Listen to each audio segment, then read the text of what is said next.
Hello అండి. ఈరోజు నేను మీకు ఎగ్ ఫ్రైడ్ రైస్ అట్లనే పన్నీర్‌తో పన్నీర్ 65 చేస్తానండి. దానికి కావాల్సిన పదార్థాలన్నీ ఇచ్చాను.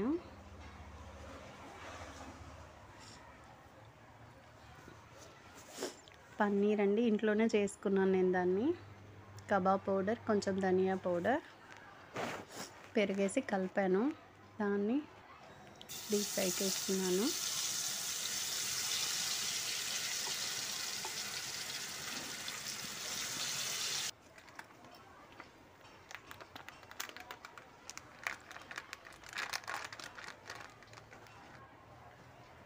ఇప్పుడు కబాబ్కి అది పన్నీర్కి అంతా పట్టిస్తాం కదా, వాటిని అన్నిటినీ గుచ్చేసి స్టవ్ పైన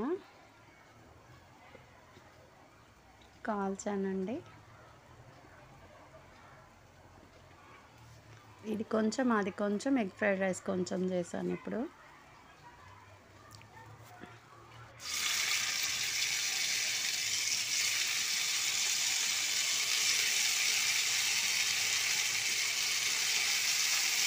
ఫ్రైడ్ రైస్కి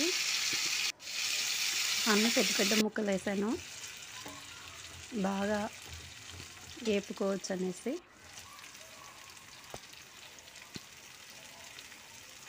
అల్లం పచ్చిమిర్చి కూడా కొంచెం దంచేసానండి దాంట్లో.